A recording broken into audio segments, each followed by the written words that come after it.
Welcome to FPL Wiki Euro Fantasy Football Breakdown. Hey, football fans! Welcome back to FPL Wiki, your go-to source for all things Fantasy Premier League.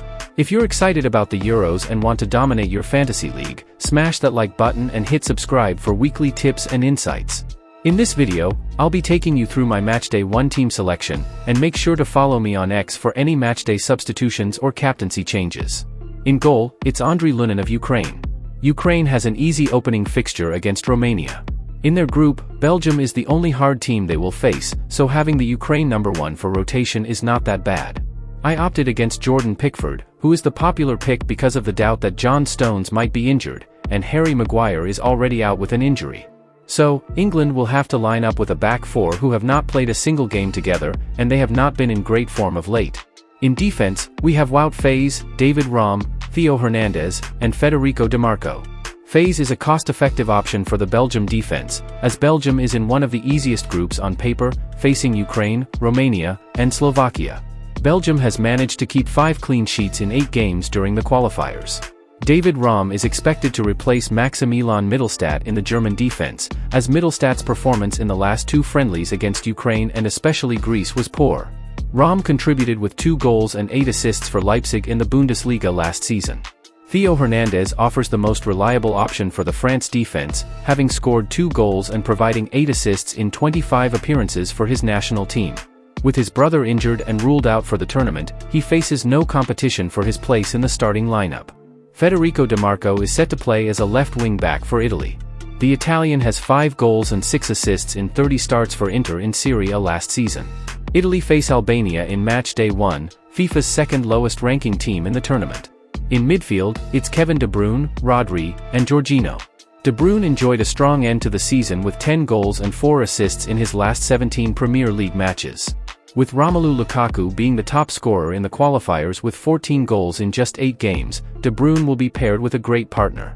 With just a $5 million price tag, Jorginho is a cheap asset with penalty duties and a guaranteed starting place.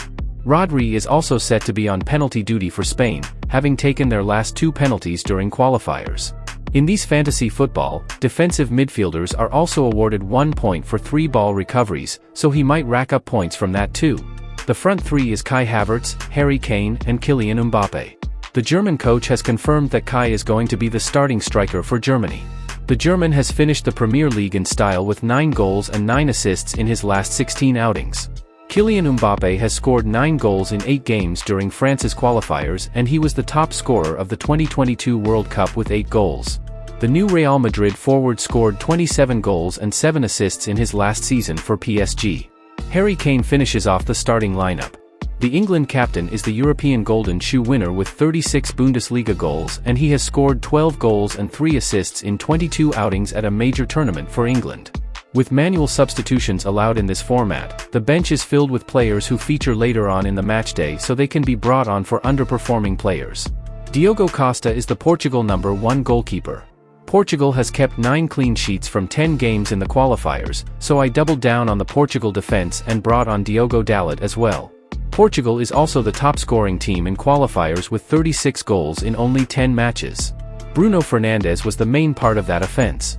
He was the top assist provider of the qualifier with 8 assists, and he also scored 6 goals. The last player on the bench is Hakan Çalhanoğlu, who is on every set piece of Turkey, and he faces Georgia in the opening tie of their fixture. The captain can be changed throughout the matchday, so it's smart to captain a player who features early on and change if you think the player yet to feature can do better. With that being said, Kai is currently holding the captain's armband, and we will change throughout the tournament based on his performance. I am planning on using only one of the chips during the group stage. The Limitless is the chip I am planning on using, and I might use it depending on how I do in Matchday 1. If I do badly on Matchday 1, I will use it in Matchday 2 and use the wildcard in Matchday 3. Or if I do well on Matchday 1, I will only use the Limitless on Matchday 3 and save the wildcard for the knockout stage. Thank you for tuning in. Remember, the right picks could make or break your fantasy season, so choose wisely. For more detailed analysis, be sure to catch our next video. And if you haven't already, subscribe to FPL Wiki for all the latest FPL tips and tricks. Don't forget to like and subscribe, and let me know your thoughts in the comments below. If I make any last-minute changes, I'll post an update on Twitter, so make sure to follow. There is a lot of FPL content coming up, so don't forget to subscribe so you don't miss out. See you next time.